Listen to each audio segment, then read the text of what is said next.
Welcome to the Sex and Psychology podcast. My name is Dr. Justin Lehmiller. I am a research fellow at the Kinsey Institute and author of the book Tell Me What You Want, The Science of Sexual Desire and How It Can Help You Improve Your Sex Life. In today's episode, we're going to be talking all about the COVID-19 coronavirus pandemic and the various ways that it's impacting our intimate lives. It goes without saying that these are unprecedented times. We've never had a situation quite like this before where so much of the world is living under lockdown and shelter-in-place restrictions, and where we have all of these social distancing guidelines that have been put in place that prevent us from going out and interacting with the world in the way that we typically would. This obviously has enormous implications for our sexual and romantic lives.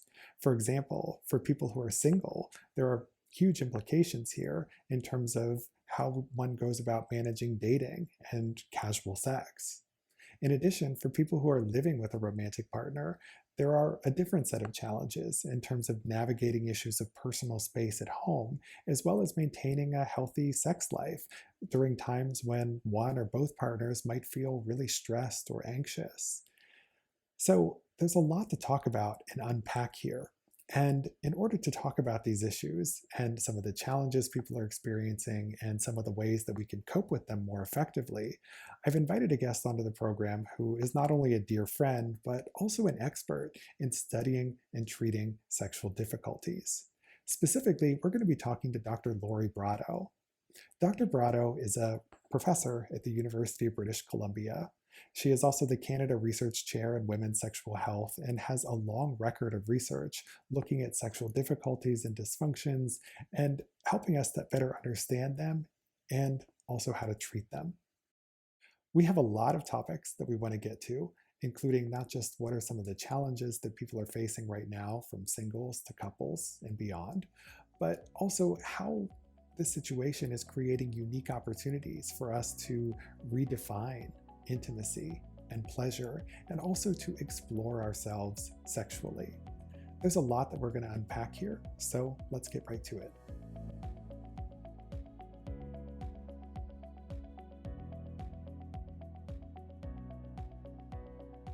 Hi, Lori. Welcome to the Sex and Psychology podcast. It's a pleasure to have you here. Thank you so much for having me, Justin. So we are living in very unusual times right now with this COVID-19 coronavirus pandemic and many people around the world living in lockdowns, quarantines, and shelter-in-place orders. And it's affecting us in our intimate lives in a lot of different ways, including both people who are single as well as those who are living with a partner and those who may be in multiple relationships right now.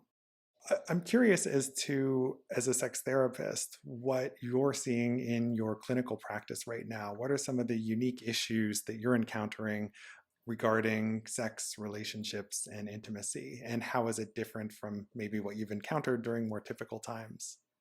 It's a great question, Justin, and it's a really important question because as time is going on, we're having to grapple with the reality that this is a marathon and not a sprint. And this potentially might continue for many, many months to come. And one of the things that struck me in I think early on in the epidemic, say within the first week of social distancing and many of the regulations around that, was I was hearing from my clients this sense of, wow, because we're home together, I'm home together with my partner, for folks who live with a partner, this might afford more opportunities for sex, and this is a great thing. And that was sort of quickly turned on its side when we realized just how much of our lives, all aspects of our lives, would be impacted. And in particular, the working from home and sort of the logistics of setting up home offices, especially if there's multiple people in the home, fighting over one or two computers, especially if there are older or much younger people in the home that we're caretaking for. And the sheer amount of stress that we've been experiencing and certainly hearing from many of my clients spending endless hours on the computer and on television taking up all of the news. And it's created now what we're seeing is this kind of chronic stress. And we know that evolutionarily, we can adapt and adjust quite well to short-term acute stressors. Our hypothalamic pituitary adrenal axis has evolved to allow us to adapt really quickly to those stressors. But if they continue on, then we see real disruptions in our brain's ability to manage and cope with that. And there's some separate research actually that tells us that the impact of those day-to-day stressors can be even greater than a single traumatic event. So what I'm seeing now is really the kind of sequelae of a chronic stress situation on sexuality, and some of those initial aspirations of sex being more frequent have faded, especially among the clients I'm seeing with sexual problems. So I'm seeing the reasons for sex are changing. So perhaps having sex out of obligation, or having sex because it's a way to manage an unhelpful conflict in the relationship, or a way of, if it's a partner who becomes more belligerent around when sex is infrequent. And so I'm certainly seeing more unhelpful reasons, or what we call avoidance-related reasons to engage in sex. And we're also seeing disrupted schedules. So as much as we're hearing about the importance of maintaining a regular schedule, again, if people in the home are trying to tag team with available computers and media, et cetera, it does mean that there may be one partner who has a certain schedule and a different partner who has another. And I'm seeing more of that now than this kind of mismatched schedule before COVID-19 hit. Yeah, your clinical observations line up pretty well with what we're seeing in our research. Some of my colleagues at Kinsey and I are doing a study right now looking at how this situation is affecting people's intimate and romantic lives, because we want to actually have some data to say what's happening. And it's interesting when we look at our data versus the popular media narrative about sex right now, where we see story after story saying that everybody's horny right now, everyone has all this extra leisure time on their hands, so they're going to be having so much more sex, and there's going to be this big baby boom 9 months from now. But what we're seeing in our data is that the overall trend is that people are having less sex, not more, and that they're masturbating less. Mm-hmm. There do seem to be a small number of people for whom very frequent sexual activity is increasing, Mm-hmm. but it's a much greater increase at the other end of the spectrum where there's just no behavior. And I suspect it's very much tied to what you're talking about with the chronic stress and Mm-hmm. anxiety impeding sexual desire and arousal. So, Mm-hmm. Mm-hmm. Yeah, and I'll just make a comment about that, Justin, because some of the work actually that came out of the Kinsey Institute 20 years ago also found that there's a subset of individuals that at times of depression and anxiety actually show an increase in sexual behavior. And so I would want to unpack those current data, looking at the folks who are much more sexually active. Is it a coping skill to deal with the chronic stress and depression and anxiety? Or is it coming from a place of increased desire? And can we tell the difference between those two different groups? I think that would make for a really important research contribution.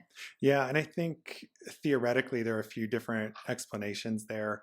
I've written a little bit about this on the blog, where you could look at this through the dual control model of sexual response, which is what you were referring to, where some people are just, their propensity is to be very easily inhibited when it comes to sex. And so chronic stress is really going to make it very difficult and challenging for them to feel arousal. But there are some people who are very easily excited. You know, that gas pedal for sex is just much easier to press, and those individuals might be more likely to funnel something like depression or anxiety or other issues like that into an increased sexual response. And Hmm. then there's also the other way to think about it, which is through the lens of terror management theory, where people Right. are coping with existential threats. And Yeah. we see in some research that sometimes when people have this death anxiety, one of the ways that they cope is through sexual behavior because it makes them Hmm. feel alive. So Exactly.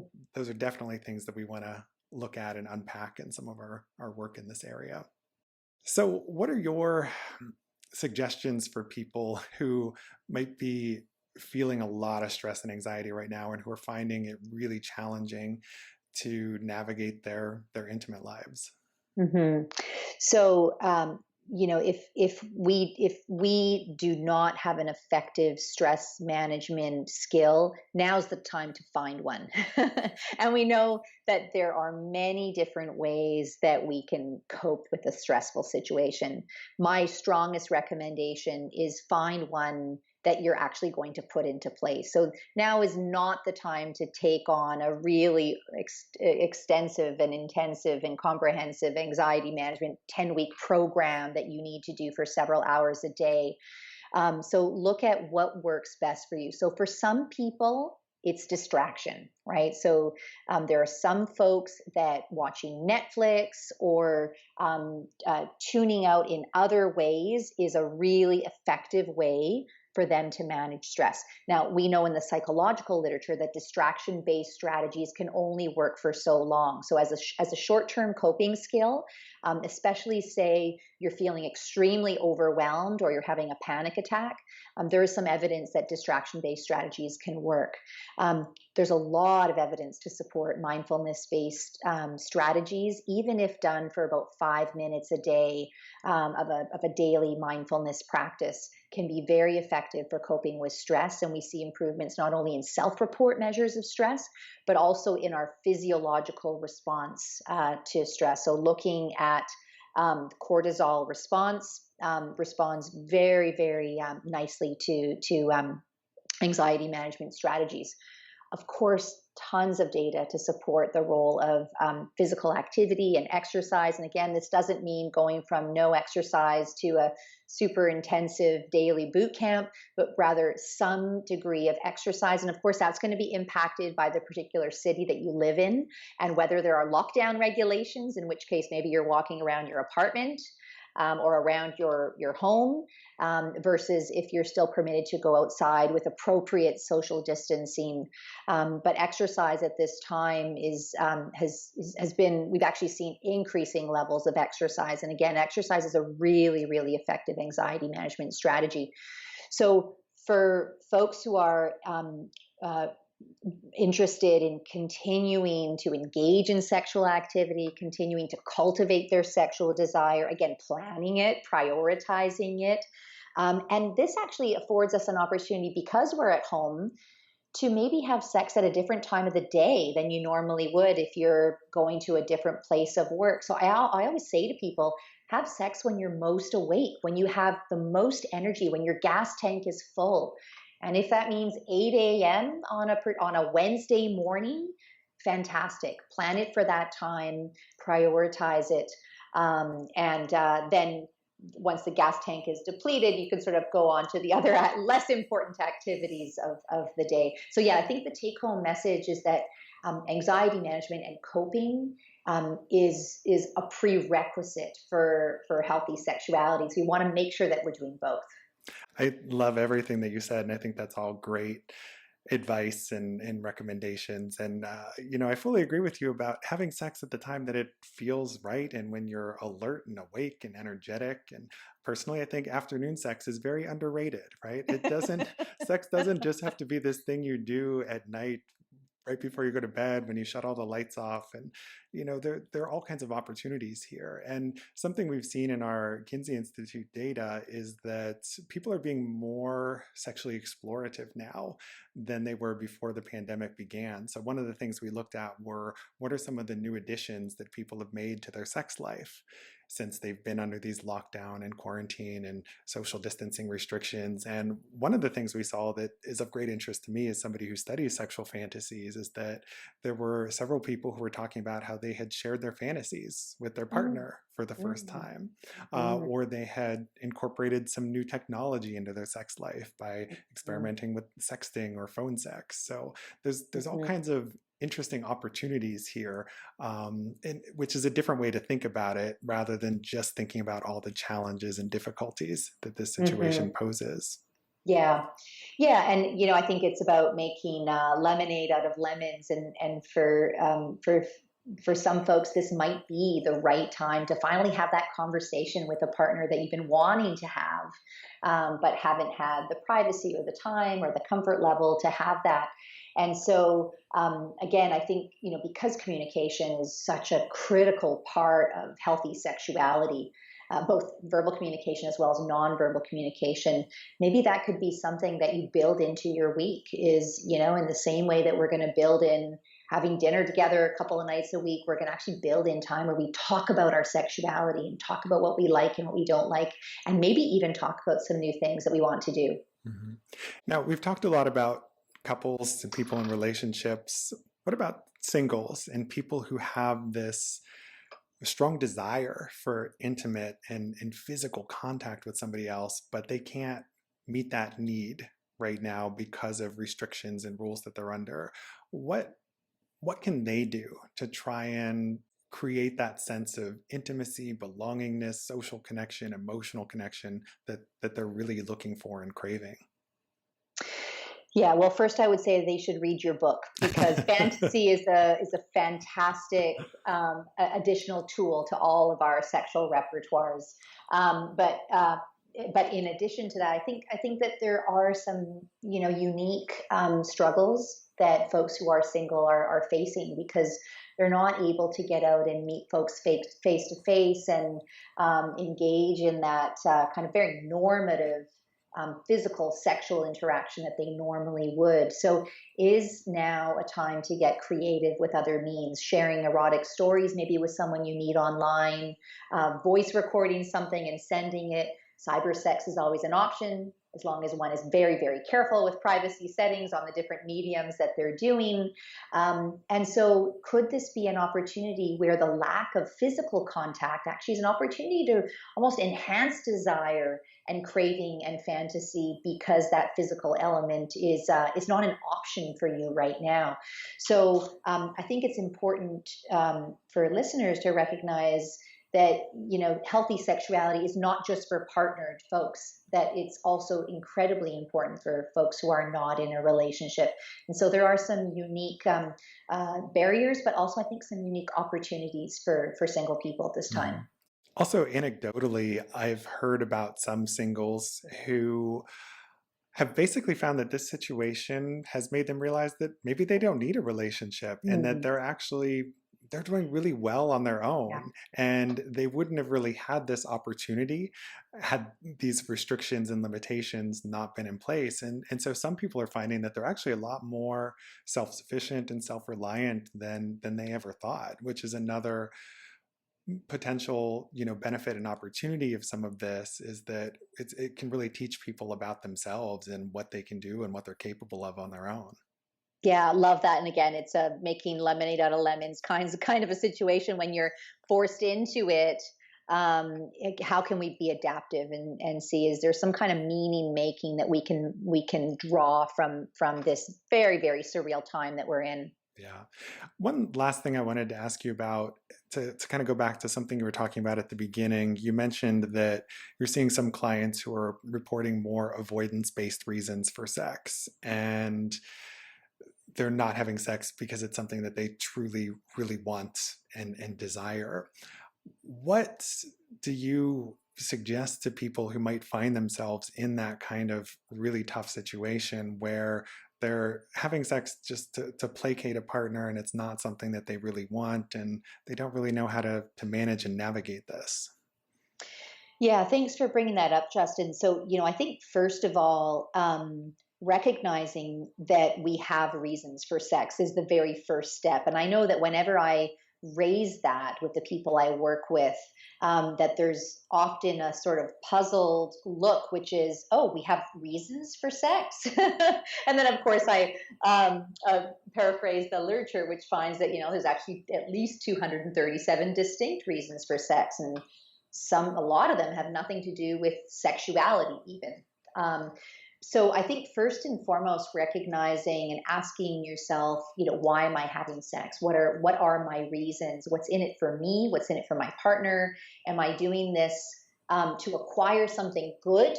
And that would be to get intimacy, to have that great orgasm, to get to sleep, to break up the day. Those are all great reasons to have sex. But are you also engaging in sex to avoid something bad, to avoid a fight, to avoid a belligerent partner, to avoid physical or emotional harm in that relationship. And if it's the latter that is happening, especially if there are any threats to your physical or emotional safety or anyone else's, and that's the reason, that's very clearly a situation of abuse, and should be treated very, very seriously. In other situations where it's still having sex to avoid something negative, I think it really depends on the relationship that you're in. I'm a big fan of being able to talk about this with a partner and talk about the fact that, I'm noticing that I used to really want to have sex with you, and I'm doing so now because I'm worried about how we're going to get along and how do we get back on track. And maybe it's a conversation about considering what is that person's positive reasons for engaging in sex again. So I often send people the list of different reasons for sex and ask them to check off ones that they might consider adopting and incorporating. Oh, I never thought about having sex as a way of getting to sleep, or as a way of coping with stress, or as a way of whatever the reason is. So it can be something that we actually adopt. We can try on some of those reasons. So yeah, I think first and foremost is asking yourself, having that honest conversation, what are my reasons? And then starting to unpack, are they for good reasons or to avoid something really negative? Mm-hmm. And if they're getting into the really negative territory, then that is likely an indicator that it might be time to seek some professional help and guidance in terms of managing a potentially dangerous and unhealthy situation. Yes, 100%. And, in the face of COVID, we are very quickly seeing rates of difficulty coping and anxiety and stress increasing. And so one of the things I've certainly appreciated is the increase in the available online resources to help support people.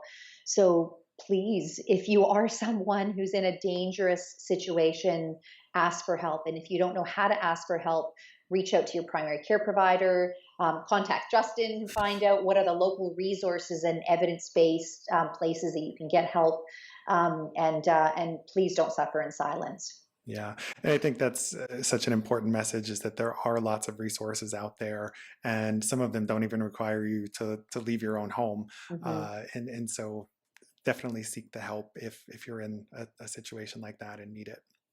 So thank you very much, Lori, for discussing all of this with me. I appreciate all of your clinical insights and your advice and recommendations. As always, you are a wealth of knowledge, and I would encourage listeners to check out your most recent book. It's titled Better Sex Through Mindfulness, and I think it's always relevant, but it's particularly relevant at this point in time when so many of us are dealing with chronic stress and anxiety, and there are lots of tools and exercises in there for helping you to kind of get out of your head and to live in the moment and to be able to relax and enjoy sex and intimacy with your partner. So I highly recommend her book. So thank you again, Lori. Thank you so much. Take care, Justin. Thanks.